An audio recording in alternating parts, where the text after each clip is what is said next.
up, fam? It's your boy T3. It's our Saturday edition, our get down, our presentation. This is an early first 4 episodes, Avatar, The Last Airbender, thoughts and processes of where we at right now. I wanted to do this while this is fresh in my head. I was going to do a full season breakdown, but I feel like I'm about halfway in, and you know, there's some stuff we need to talk about, and I want to know what your feelings are too. So you know what we got to do. Now pull up, boom it. I used to be so beautiful, now look at me. My actions are unbeautiful, it's clear to see. Come on and step out of the cage, there's any chapter trying to pay. Yo, what it is, what it does, how did it going? Saturday, fun day. Yo, we got a lot popping off today. But before I get started, I do want to take a moment in time to thank all those that subscribed, that's taking the time to check out the channel, that's listening to the videos, that's dropping the comments, that's DMing, sending the DMs in on their direct messaging, like comic book wise, nothing crazy. Just to talk about all things Geek Town, Geek Nation, you know what I'm saying? Down for the clown, you know what I'm saying?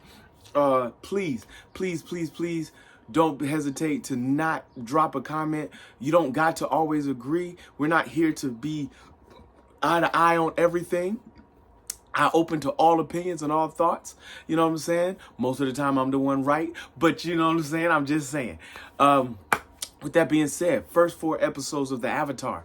So, where do I begin? Where do I begin? I have mixed feelings on this. Like, really mixed feelings.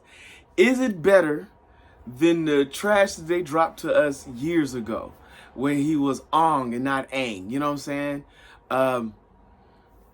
There are aspects to the game that's cool, and there's aspects to the game that's just not on par. As of right now, if you're going to ask me how many Afro picks I'm going to give this, it's going to be like a 2.8. Like a 2.8 out of 5 Afro picks. 2.8 Afro picks.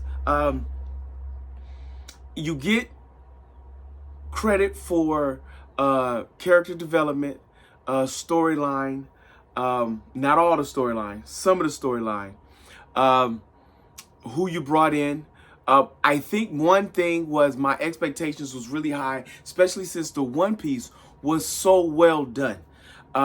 You found every perfect person to cast as the characters. You portrayed the characters as they were in the anime, even though you had your own storyline in the One Piece, and that you changed some things up so everything could flow more smoothly. You did not move from the core of the characters and who they were. They did not do that in Avatar here. I was going on for a lot of pieces, like what was missing? What was missing when I first started watching it from the first episode? And from the first episode, Aang just was such a serious kid. Like, look. I get it. Everybody ain't got to be goofy all the time. But like, he's got this woe is me kind of thing going on right now. All the 4 episodes I've watched has been based on him disappearing for 100 years. Fire Nation has come into the game and has really taken over things. Okay, you stay true to form there. Them attacking the Air Kingdom from the beginning. Yo, true to that. I give you props on even how you started the show with an earthbender finding out the plans of Fire Lord and trying to get that information back to make the world think that they're going to attack the Earth Kingdom, and they was really going after the air nomads.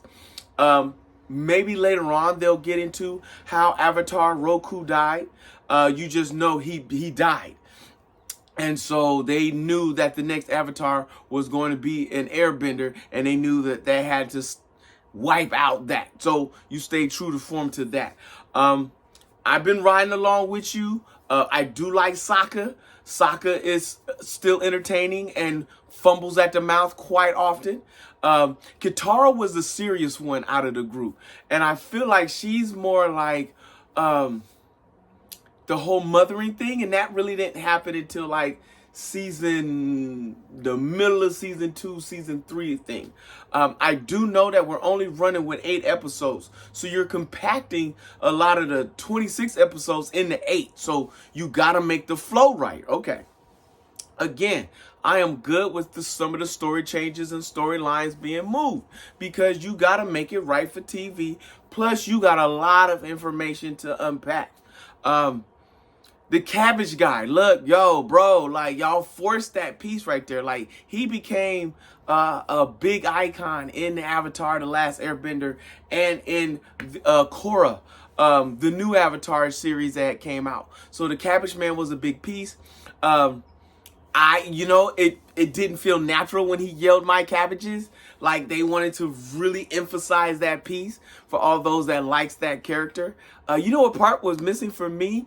When Zuko finds the Avatar the first time in the Water Tribe at Wolf's Cove, and they're getting ready to fight Zuko before the Avatar shows up, and one of the kids runs out, "Show no fear," and throws the spear at Sokka so Sokka can attack Zuko.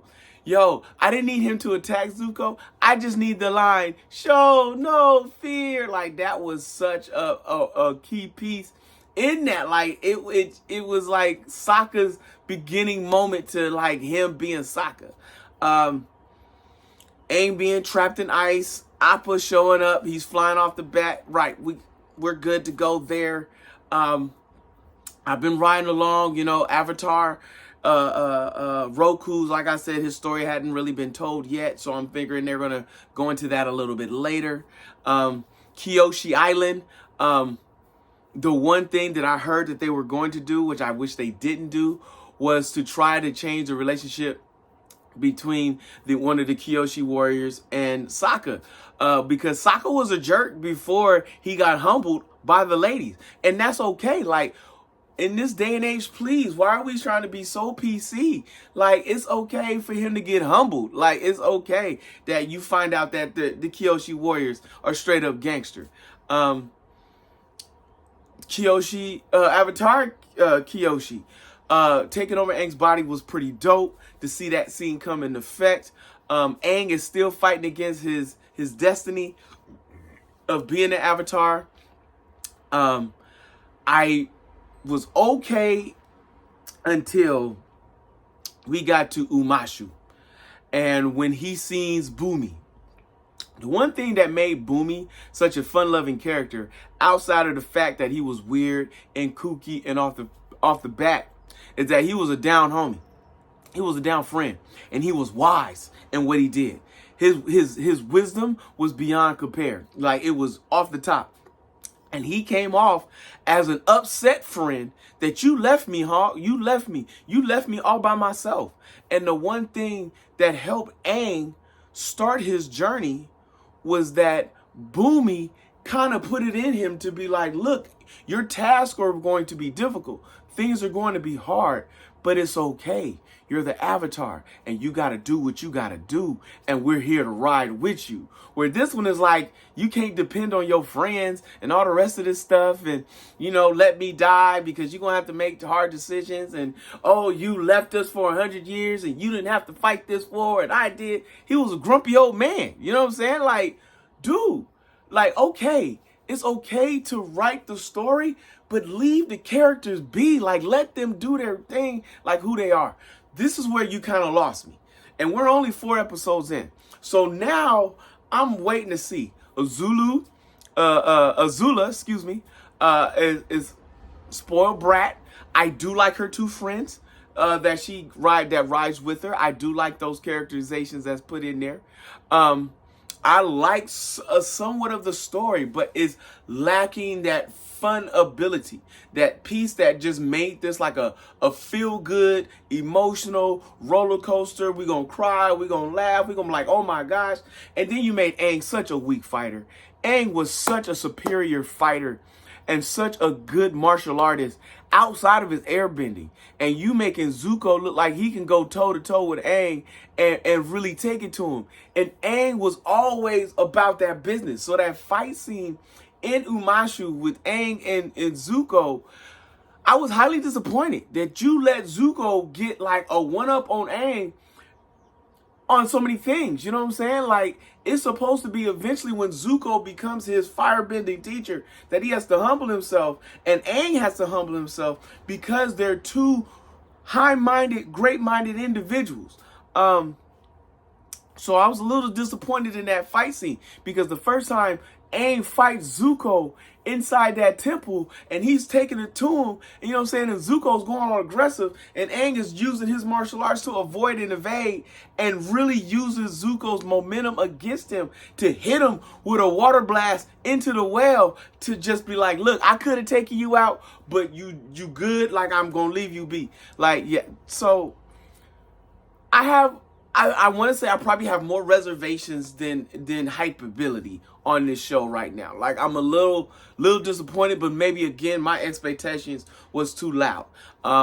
So I need to just taper it down a little bit for the last 4, because this is book 1. They are doing Earth and Fire, which does not get me hyped for Toph because I like Toph. Toph's mouth and her gangsterism and her thug ability, yo, is what make Toph's Toph. You know what I'm saying? Like, you've tapered down Zuko, you've tapered down, you've changed Boomy. Uncle, I'm still trying to get in there because Uncle, even though Boomy was one of my favorite characters, Uncle is by far my dude. You know what I'm saying? So I'm waiting to see if Uncle develops a little bit better and grows on me. So we'll see. Zuko hasn't really grown on me as a character yet. We'll see if I can see you as Zuko later on. What I loved about Zuko is his pride in who he is and his determination, as well as his tantrums and his temper that he has throughout the show as he's learning to be his own man. So there's a lot to learn, a lot to see that's going on. I get it. I do understand that there is a lot of episodes and a lot of stories to tell. It was okay to leave certain things out. I'm glad you guys did enter in the moles because that is an important piece for Toph's portion of how she learned the earthbend. When she comes around, you didn't have to bring in the musical guys. But again, you're trying to appease the fans. Like, it's great. Thank you. We appreciate that. But I would prefer more of a better story and a better feel of give me the essence of who we are, who they were. It's not how we are, like I'm a character in the show. Who they were, keep their characters, change the story, write it to where it flows better, but let's keep true to the character. Stay true. That has been my preaching for Marvel, for DC. This is why comic books and animes are so much more popular and in demand than they were before, because one thing that they do, once you develop a character, you kind of stay true to form. You're only adding to the character's development as they grow. And right now, I don't. We'll see. Episodes 5, 6, 7, and 8 will determine where we go from here. You know what I mean? 2,000 years later. All right, folks. On Monday, we will see where we're at.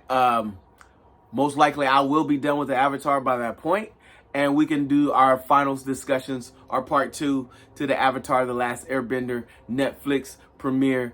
Get down on that. I did watch the Bob Marley movie. It was absolutely phenomenal and amazing. We can discuss that in a little bit. Trying to see Demon Slayer this weekend. Yo, your boy got to do what he's got to do. But until then, if you see your mans in the streets, hit him with the beats and hit him with a jingle jangle, baby. Jingle jangle. Listen to me now.